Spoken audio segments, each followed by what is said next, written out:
Hi Devansh, good evening. Good evening sir. Very good. Introduce చేసుకుంటావా? చేస్తాను sir. చేసుకో.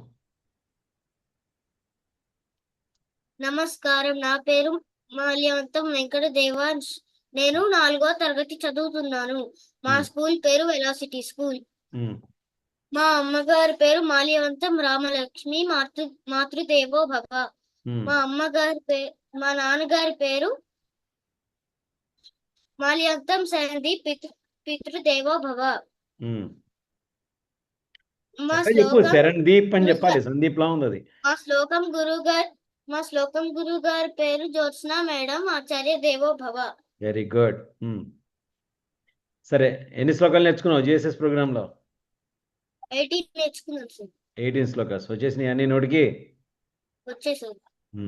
సరే, సీదంతి మమ గాత్రాన్ని శ్లోకం చెప్పి దాని మీనింగ్ చెప్పాలి.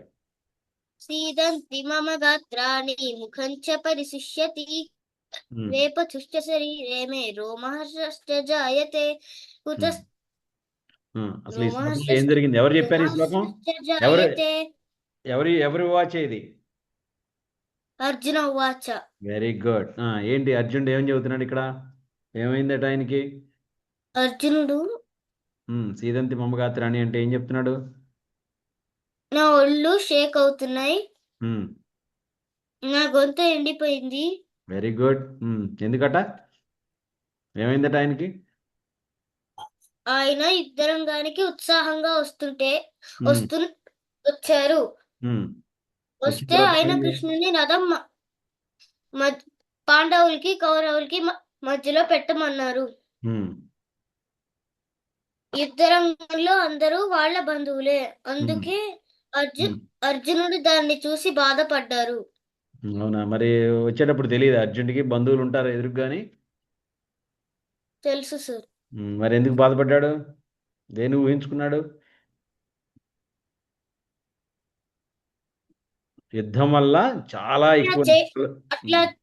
ఎక్కువ నష్టాలు వస్తాయని చాలా మంది చనిపోతారు. ఇప్పుడు ఇది ఎంత చాలా మంది చనిపోతారు.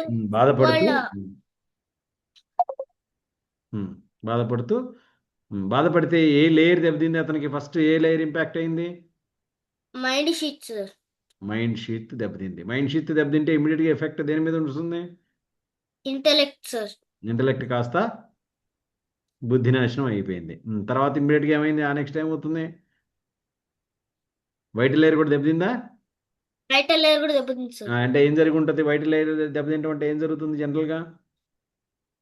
అంటే హార్ట్ బీట్ కొంచెం ఎక్కువ కొట్టుకోవడం అట్లా సార్. బ్రీతింగ్ స్లో అవుతుందా, స్పీడ్ అవుతుందా? ప్రాబ్లం, హార్ట్ బీట్ ఎక్కువ కొట్టుకోవడం అట్లా. బ్రీతింగ్ ప్యాటర్న్స్ అన్ని చేంజ్ అయిపోతాయి. అదే జరిగింది అర్జున్కి. ఆ తర్వాత బాడీ కూడా షేక్ అయిపోయింది అర్జున్కి. సరే, అయితే కుతస్థ శ్లోకం గుర్తుందా? గుర్తుంది సార్. దాని స్పెషల్ ఏంటి ఏమైనా చెప్తావా? భగవానుడిది సంబంధించి అది ఆ శ్లోకం స్పెషల్ ఏమైనా ఉందా? మీరు లాస్ట్ టైం అట్లా షూట్ చేసింది అదే గుర్తుంది సార్. సరే, ఆ స్పెషల్ ఏంటి? ఆ శ్లోకం భగవానుడు భగవద్గీతలో చెప్పిన ఫస్ట్ శ్లోకం కుతస్త్వ. ఓకేనా? శ్లోకం చెప్పేసి. కుతస్త్వాకస్మలమిదం విషమే సముపస్థితం అనార్యదుష్టమస్వర్గ్య అకీర్తికరం అర్జున. ఏంటి దాని మీనింగ్? ఏమని చెప్పారు భగవానుడు అర్జునుడికి? భగవానుడు Arjuna, wrong mind set impacts your character, future and reputation. కాబట్టి భయపడకుండా ఇటువంటి క్రిటికల్ సిచ్యువేషన్లో ఏంటి బిహేవియర్ అని చెప్పారు భగవానుడు. ఓకే, ఇంకో శ్లోకం ఏం అడగను?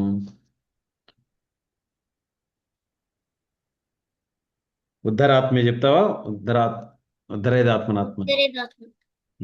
ఉద్ధరేదాత్మనాత్మానం నాత్మానం అవసాదయేత్ ఆత్మైవ హ్యాత్మనో బంధుః ఆత్మైవ హ్రిపురాత్మనః.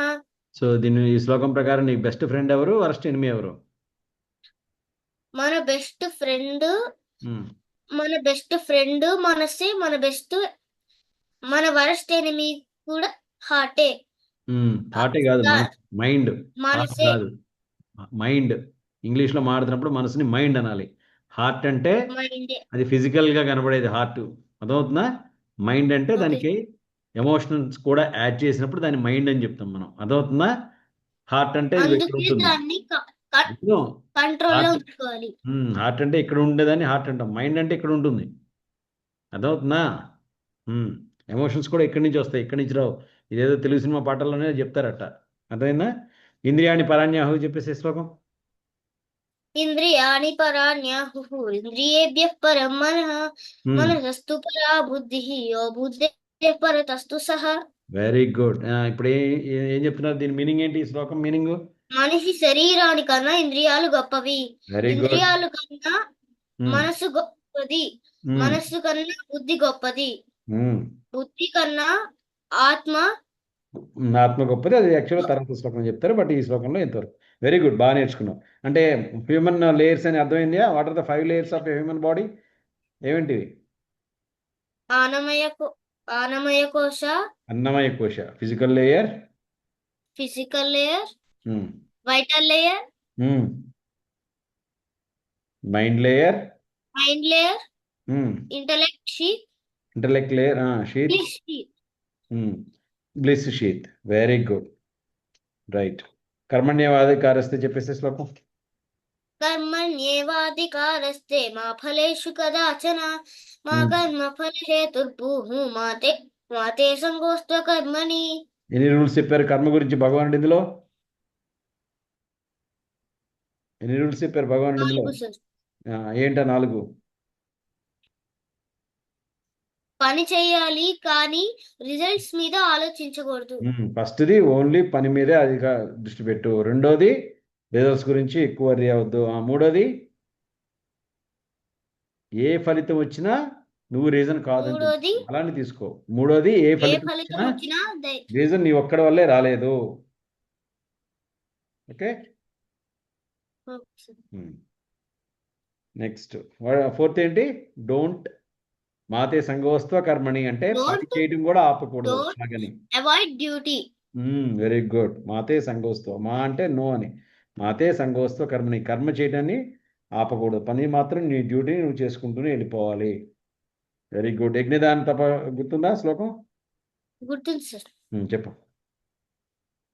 యజ్ఞదాన తప కర్మాణ త్యాజ్యం కార్యమేవ తత్ యజ్ఞోదాన తపశ్చైవ పావనాని మనీషిణాం. యజ్ఞో దాన తపశ్చైవ కదా, యజ్ఞో దానం తపశ్చైవ అంతే కదా. యజ్ఞం దానం తపస్సు చేస్తే ఏమొస్తుంది మనిషికి? చేస్తే అవే మనిషిని మంచిగా నడిపిస్తాయి. పవిత్రత వస్తుంది. పావనాని అవే నిన్ను గొప్పవాణ్ణి చేస్తాయి. ఏంటి అసలు యజ్ఞం అంటే ఏంటి? ఎవరికి చేస్తావు? యజ్ఞం అంటే ఏంటి? ఎవరికి చేయాలి? యజ్ఞం అంటే ఏంటి? ఎవరికి చేయాలి? యజ్ఞం అంటే ఏంటి అసలు? యజ్ఞం అంటే దేవుడికి చేయాలి సార్. దేవుడికి, నేచర్కి, సమాజానికి చేయాలి, సొసైటీకి. దాని ఇంగ్లీష్లో ఏమంటారు? యజ్ఞం అని. యజ్ఞం అంటే ఓన్లీ హోమం అనే మీనింగ్. యజ్ఞం అంటే ఏంటి? యజ్ఞాన్ని ఇంగ్లీష్లో ఏమంటారు? సాక్రిఫైస్. దానం. దానాన్ని ఇంగ్లీష్లో ఏమంటారు? చారిటీ. దానం ఎవరికి చేస్తారు? దానం మనకి చేస్తాం సార్. మనిషికి చేస్తారు. మనం మనుషులు. దానం ఎందుకు చేస్తాము? కైండ్నెస్, దయ మూలంగా దానం చేస్తాం. అదే యజ్ఞం దేనికి చేస్తాము? గ్రాటిట్యూడ్. మనకి ఈ ప్రపంచం చాలా ఇచ్చింది కాబట్టి దానికి కృతజ్ఞతగా థ్యాంక్స్ చెప్తూ గ్రాటిట్యూడ్తో మనం యజ్ఞం చేస్తాం. తప అంటే ఏంటి? మూడోది తప అంటే తపస్సు సార్. తపస్సు అంటే ఏంటి మీనింగ్ ఇంగ్లీష్లో? తపస్సు అంటే జ్ఞానం కాదు, ఆస్టిరిటీ అంటారు. అంటే ఒక ప్రిన్సిపల్, ఒక నియమం పెట్టుకుని దాన్ని ఫాలో అవటానికి తపస్సు అంటారు. మెడిటేషన్ కాదు తపస్సు. మెడిటేషన్ అంటే నేను మెడిటేషన్ చేద్దాం అనుకున్నది ఒక తపస్సు అవుతుంది. అలానే నువ్వు ఒక తపస్సులా చదివాడు అతను అంటారు. అర్థమైందా? అంటే ఏంటి? అతను ఒక ప్రిన్సిపల్గా పెట్టుకుని బాగా చదివాడు అని అర్థం. తపస్సు అంటే ఒక నియమాన్ని పెట్టుకుని దాన్ని పూర్తిగా ఆచరించడాన్ని తపస్సు అంటారు. ఓకేనా? Very good. నెక్స్ట్ వచ్చేసి అహంకారం. అభయం సత్వ సంశుద్ధి చెప్పు. అభయం సత్వ సంశుద్ధి. అభయం సత్వ సంశుద్ధి జ్ఞానయోగ వ్యవస్థితి దానం దమశ్చ యజ్ఞశ్చ స్వాధ్యాయస్తప ఆర్జవం. స్వాధ్యాయ స్వాధ్యాయస్తప ఆర్జవం. ఏమేంటి చెప్పారు ఇందులో భగవానుడు? దైవీ లక్షణాలు వివరించారు భగవానుడు. ఓకేనా? దైవ గుణాలు వివరించారు భగవానుడు. ఏమిటా దైవ గుణాలు? అభయం సంశుద్ధి, తత్వ సంశుద్ధి, జ్ఞానయోగ వ్యవస్థితి, దానం దమశ్చ దానం దమం యజ్ఞము స్వాధ్యాయం అంటే సెల్ఫ్ స్టడీ, తపము ఆర్జవం అంటే ఇంటిగ్రిటీ. అదేనా? సో దైవ లక్షణాలు ఇందులో ఈ శ్లోకంలో వివరించారు. 9 లక్షణాలు భగవానుడు చెప్పారు మనకి. ఓకేనా? అభయం అంటే ఫియర్లెస్నెస్, సత్వ సంశుద్ధి అంటే ప్యూరిటీ ఆఫ్ ది హార్ట్. ఓకేనా? జ్ఞానయోగ సంస్థితి అంటే నిరంతరం కొత్తవి నేర్చుకోవాలి అనేటువంటి ఒక ప్రాసెస్లో ఫాలో అవటం. అదేనా? దానం చారిటీ. దమం అంటే సెల్ఫ్ కంట్రోల్. ఇవి 9 గుణాలు ఈ శ్లోకం ద్వారా మనకు చెప్పారు. పరిత్రాణాయ గుర్తుందా? గుర్తుంది సార్. చెప్పేసాయి.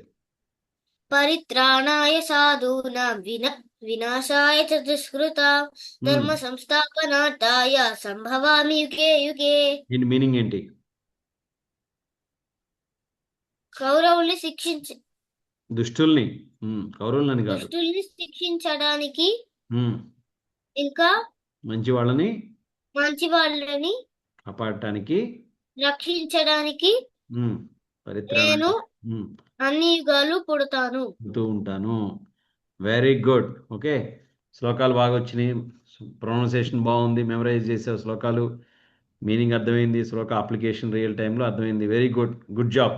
ఓకే, ఇలాంటి సర్టిఫికెట్ నేను నీకు వెంటనే ప్రిపేర్ చేస్తాను, నీకు మెడల్ కూడా ఇస్తాను. ఓకేనా? Excellent job. ఎక్కిళ్ళు వస్తున్నాయి, వాటర్ తాగేసాయి. Okay, very good job. Thank you sir. Thank you.